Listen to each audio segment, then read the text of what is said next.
Hey guys, welcome back to Let's Play the Seventh Guest. Alright, let's go ahead and check out this telescopes puzzle. Now I will point out, notice that by saving and coming back to the game here now, the music isn't playing. We need something to actually make the music start playing again. I don't know if that's because I'm playing this in ScumVM, if it did this in the original or not, but it's fine. If we go here, it should kickstart some music for us again. Just kind of an odd thing I found and just wanted to point it out. Because the music makes the game also. You'll need more than lenses to focus your thoughts on this one. So, looking at this, we have a bunch of different letters. You can figure that we're going to probably try to spell out something. If you try to hover over most of them, we don't have the option to select them. The only one that lights up is the T. So that at least gives us a starting point. Now this doesn't make sense. Or does it? Or does it? And we get a choice on which way we want to navigate. So, following the paths, we have to try to spell out a message. But we cannot tread back through letter spaces that we've already been to. And if we were to go the wrong way, so if I try to spell something else... I don't think so. See, this is an instance where Stoff immediately just says, "No, you're doing it wrong." And it resets the puzzle. I can reset it myself manually too, but in this case, it just immediately tells me, "No, try again." Now this doesn't make sense. Or does it? So because of that, you could process of elimination this, but in this case, it's going to be faster just to actually figure out what you're trying to spell. Now, I'm in particular, not to brag, but I'm usually pretty good about being able to solve certain word puzzles where if you give me a bunch of different letters, like you have to unscramble and make words or like a sentence out of it, as long as it's not too long, I can usually figure those out pretty quickly, or at least at a decent pace. In this case, if you were to look long enough, you might kind of start to see some words you can make, as well as trying to keep in mind the path that you're trying to take to where you're stringing them together without having to go back to an old space. But because there's so many different branching paths, like this B has like 6 branches coming off of it, there's lots of options, but also you're trying to spell, words, so I'm not going to go to something that just clearly can't make a word. So in this case... A perplexing planetary poser. How puzzling. Perhaps a phonemic path can be phrased with a little postulation. Alright, nice alliteration there. In this case, we're going to spell there is no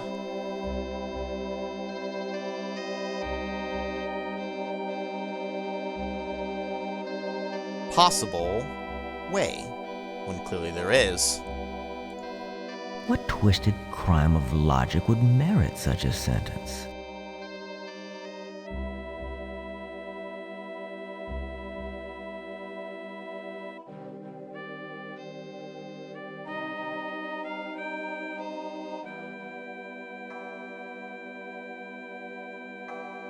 Old Man Stauff built a house and filled it with his toys.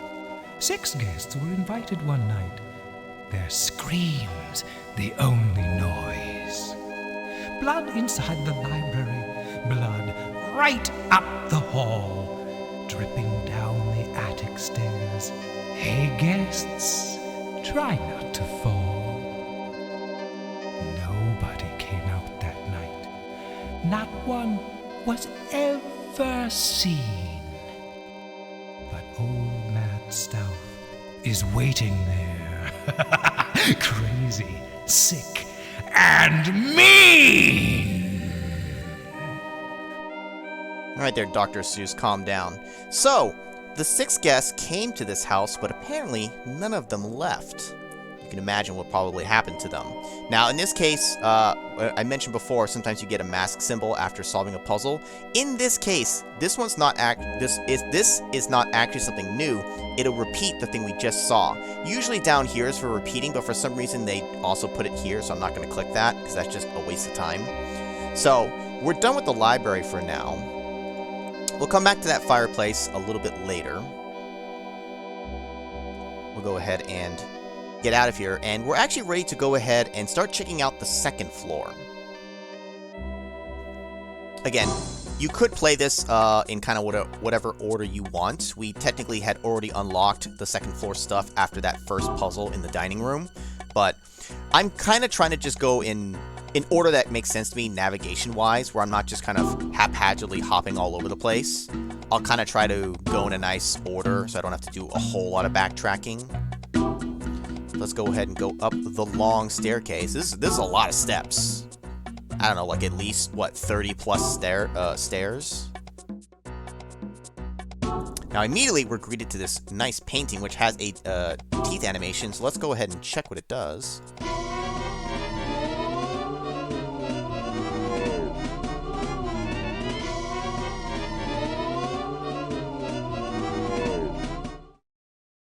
For some reason, I remember that playing out a lot longer as a kid. Also, see, the music again has died for some reason, which is funny. That shouldn't have killed the music, but if we click it again, it'll do the same thing. Let's turn to the right.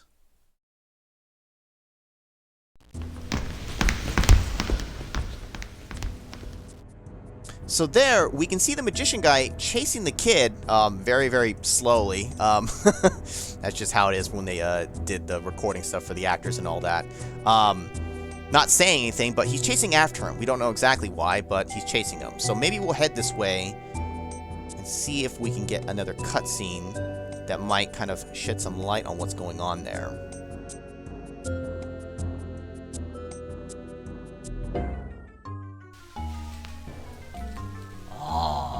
The madman's playroom. Tell me, madman, can you give me real magic? Can you show me?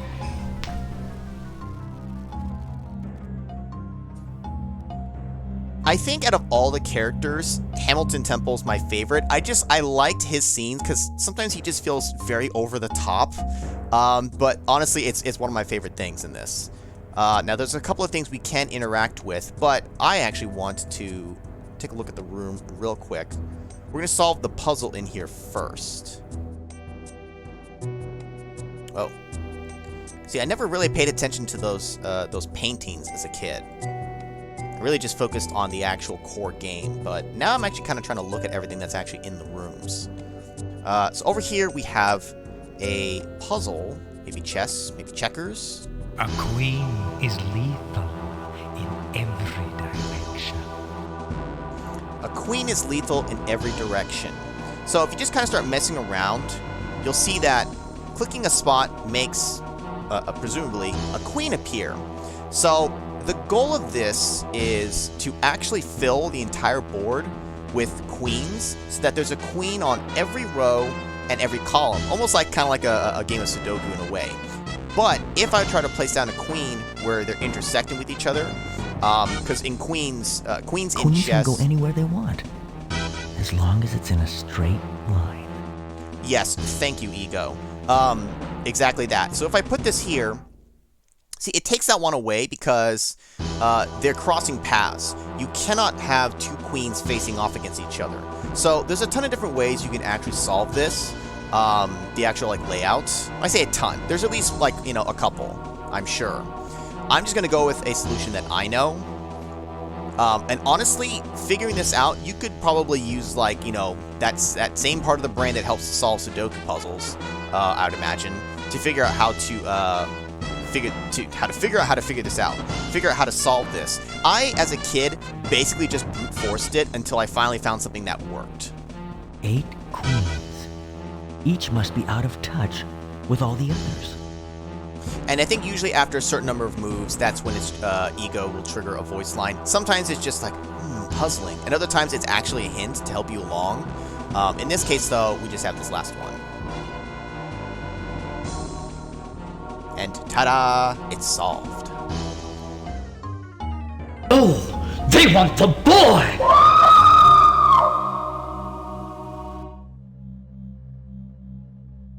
They want the boy. No!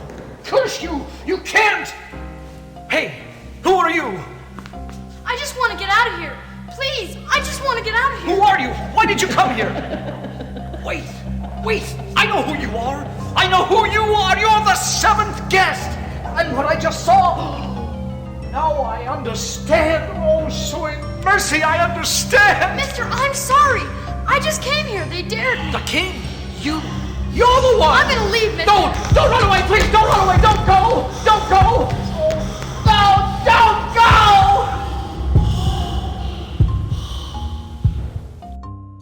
Pretty dramatic there, Hamilton. Like, you can maybe get off your knees and actually chase after him, which I assume is what that cutscene outside the door actually was. So they also said the thing, "You're the seventh guest." Now, I don't exactly understand how he figured out something by, like, looking at this puzzle. Again, it doesn't need to necessarily make sense, but Hamilton saw something, figured out that, that's what they're after. They're after the boy, presumably the one that we saw here. And he did say a line about, like, that he's just trying to get out, and I forget exactly what they said. They told me to come here, or we'll get, actually, I know I'm just, like, stumbling on my words here, but we'll get another cutscene. I'm trying not to spoil it. We'll see it later to get a little more info about that. So, let's go ahead and actually check out what's left in the room. I intentionally left this here because if you click this balloon...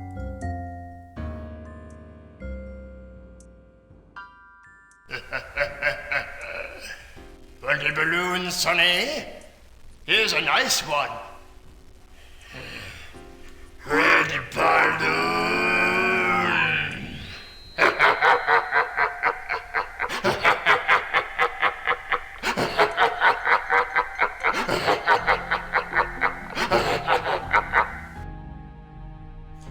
That was the creepiest animation for me, and I'm so creeped out by it that I'm going to check out this billiard table right here, which is actually going to get me out of here because, ooh, eyeball, it's a shortcut that pops you out of the oven.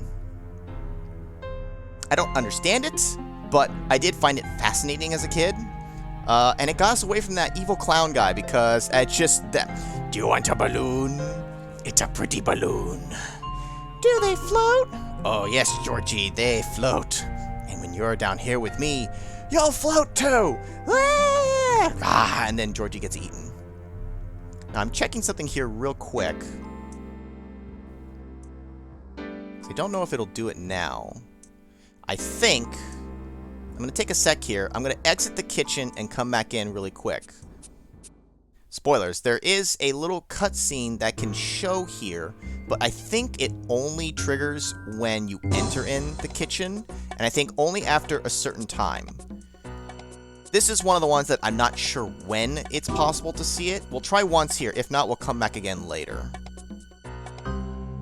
It must not be till later, because it should, I think, automatically kick in there. So, it's not doing it. Let's go ahead and just leave for now. We need to go ahead and head back up to the second floor again. So we solved the game room there. So we'll go ahead and check out one of the other rooms that we have open to us after we slowly navigate our way back.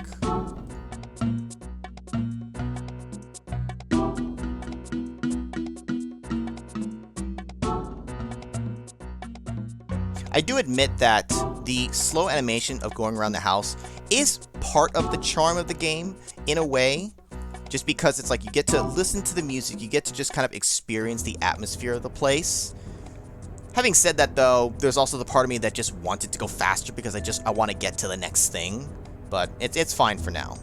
Let's go ahead and check out this room. Oh, this is all so beautiful. Look at this bed. Just like the bed I used to have.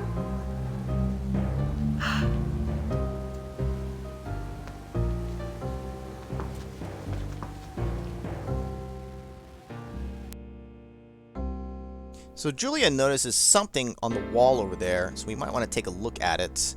But first, let me just make sure there's nothing else in the room here. Oh, we do have a puzzle here. Not that I didn't know it was there, but, you know. Got some old photos. always looking for these things to like start moving something on, like moving on you, because that's the kind of thing that would happen in this game. We have a mirror over there.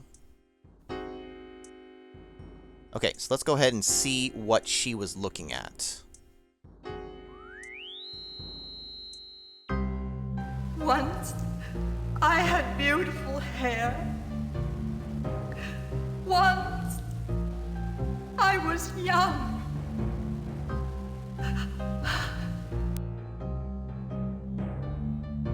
Oh, yes, young. That's what I want to be again. Young. Oh, why, yes, I do appear to be free for this dance. Thank you. No, wait. I didn't think. This is too. No, this isn't what I wanted. This is. Mommy! I want my mommy!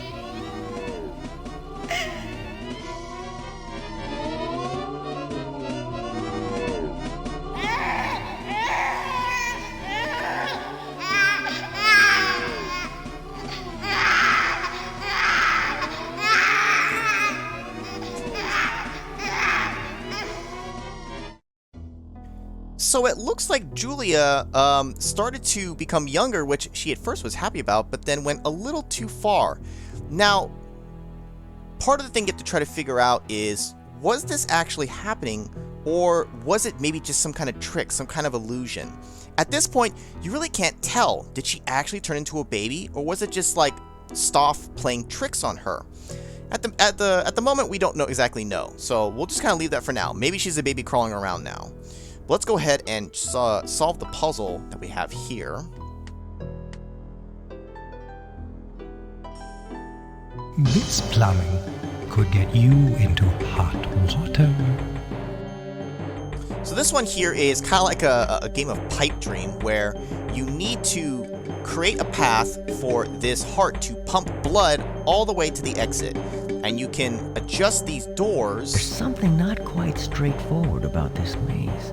I say doors, they're probably more like valves. But in this case, you can flip them. You shouldn't have turned down here. While Stoff taunts you. Now, if you have it incorrect and try to make it go. This is trickier than it looks. We'll get a comment and saying, well, we messed up, and it'll revert it back. So, for these kind of puzzles, the way I always solve it is work backwards. We know we need to get to this exit, right? So just work backwards till you create a path that makes it reach there. In this case, what we have Something not quite straightforward about this maze. we clearly have to turn this one because otherwise it would block it. Flipping this would block it as well, so we'll leave it. You shouldn't have turned down here. And just keep flipping these valves until we make a path. Oh, bad move. Shut up, Stoff. He'll constantly taunt you. Trying to trick you. It just randomly plays. Well, I say randomly, I think it's kind of preset, but just, you know, what he's saying will be kind of random. They'll use the various voice lines that they have. Sometimes it doesn't make sense for the current puzzle you're on, but in this case, we've made the actual path, so we go ahead and click this now. We'll let this play out. I could speed this up, but it's actually not too bad. Honestly, I was a huge fan of playing Pipe Dreams from the Windows Entertainment Pack, whichever one it was. Those old window games that had Ski Free, Tri-Peaks, all those games from back in the day. Pipe Dreams was one of my favorite ones, and this kind of thing makes me think of that. Not exactly the same. I know the Pipe Dreams game is actually different with the way it works, but I can't help but think of that when I look at this. Let's get this this music.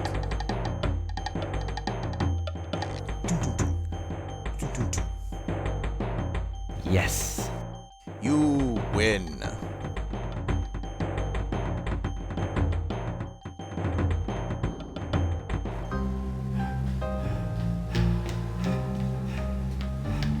Wait! Come back! Don't!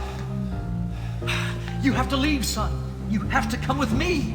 Why should I trust you? Trust him. Don't trust him. Please, come back before...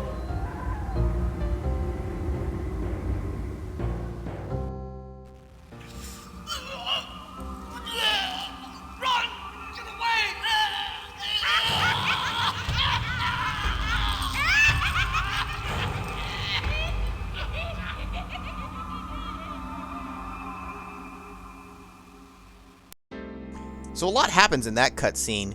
Hamilton catches up to the boy, tells him that he needs to get out of here. It seems like he's actually trying to help him, but the kid doesn't really want to trust him. I don't necessarily blame him, but at the same time, it's like, well, I don't know. What else are you going to do, kid? If you're really trying to get out here, maybe some help would be nice. And then suddenly Julia shows up, who's now an adult, which kind of makes me question, like, yeah, did she actually turn into a baby or not? Or are we seeing these out of order? And then Hamilton's getting the shit choked out of him. Does he die? Does she choke him to death?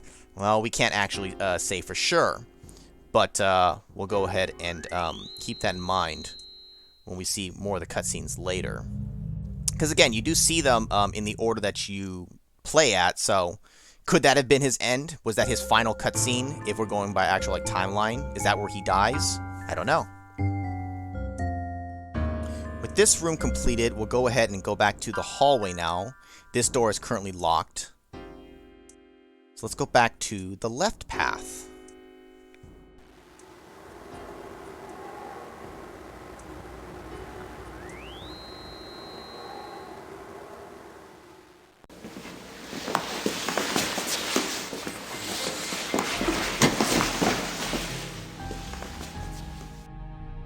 So, we see a ghostly figure beckoning us in the hallway, which, not gonna lie, as a kid, she always kind of creeped me out.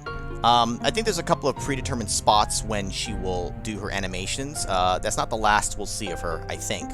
And we did see Edward walking in the hallway, and Martine grabbed him, and without any words, pulled him into there, into presumably her room.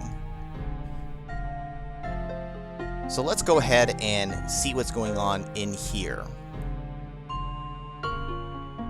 Except we're not going to do it right now, because we're about at time. So, in the next video, we'll go ahead and check out what's in this room, see what's going on, and see what Martine and Edward are up to.